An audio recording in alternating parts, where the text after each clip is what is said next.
Hello, Mount Calvary, and welcome to your Tuesday Devotional. Like I said yesterday, we're taking a break from our Psalms, and we are looking at the 5 women who show up in Matthew's genealogy of Jesus Christ. Remember Tamar, Rahab, Ruth, Bathsheba, and Mary. Yesterday we looked at Tamar, and today we're looking at Ruth. We're looking at Rahab. And if you want to remind yourself who Rahab is, look at chapter 2 of Joshua. Pause the video and go read that chapter. And Rahab is a great story of faith. But before we dig into that great story, let's figure out where she fits in this genealogy. So we're going to start off with Tamar and go until we find Ruth. Judah, the father of Perez and Zerah by Tamar, and Perez the father of Hezron, and Hezron the father of Ram, and Ram the father of Amminadab, and Amminadab the father of Nahshon, and Nahshon the father of Salmon, and Salmon the father of Boaz by Rahab, and Salmon the father of Boaz by Rahab. Like I mentioned, Rahab is in chapter 2 of Joshua. And where this puts us in the Old Testament story is right after Moses died. And Joshua is put in charge, and the first city that is going to be taken across the Jordan River is Jericho. And so Joshua sends 2 of his men, 2 spies, into Jericho to do a little spying. And Jericho hears, and so they see these 2 men, and the 2 men go to Rahab's house for safety, and they ask her to hide them. And so these guards saw that they went to Rahab's house, so they went to Rahab and they asked her, "Where are these guys?" And this is what Rahab said. "True, the men came to me, but I did not know where they were from. And when the gate was about to be closed at dark, the men went out. I do not know where the men went. Pursue them quickly, for you will overtake them." Without really knowing these men, Rahab put her life on the line for them. She committed treason for them. For these Israelite spies who she really had no connection to. We find out a little later on in verses 9 and on why Rahab was willing to do this. And this is what Rahab says. This is her testimony of faith in God. This is what Rahab says. "I know that the Lord has given you the land, and that the fear of you has fallen upon us, and that all the inhabitants of the land melt away before you. For we have heard how the Lord dried up the water of the Red Sea before you when you came out of Egypt, and what you did to the 2 kings of the Amorites who were beyond the Jordan, to Sihon and Og, whom you devoted to destruction.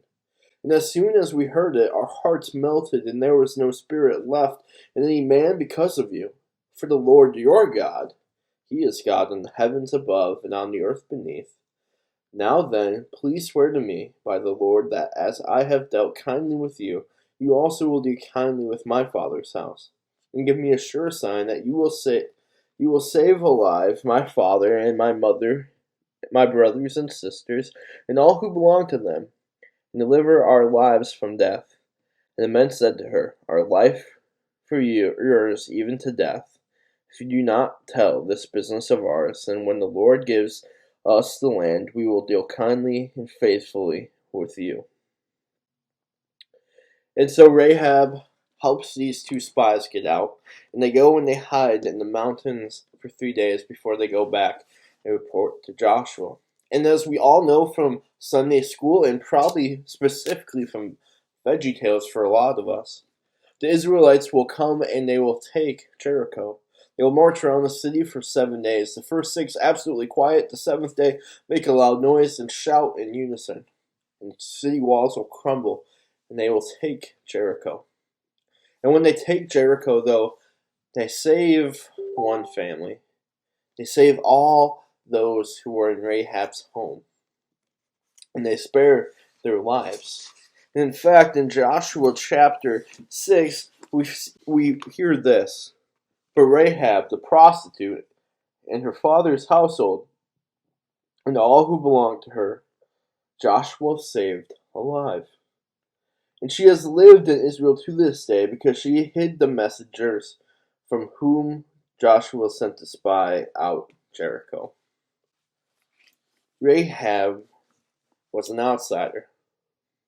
Rahab was not an Israelite. She had not spent the 40 years wandering around the desert. And on top of not being an Israelite by blood, she was a prostitute. And yet her faith made her one of God's chosen people. The faith that came from the proclamation of the great deeds of God. The God who split the waters of the Red Sea. The God who killed the two kings of the Amorites. The God who is in control and in power. The God who can give Jericho to his people. And this faith saved not only Rahab's life, but her whole family's life. And this great faith of an outsider becomes an integral part of the family tree of our Savior. Jesus didn't come from a perfect Israelite family. His family was full of mess-ups like Tamar and Judah. It was full of outsiders. Like today we're talking about Rahab, tomorrow Ruth.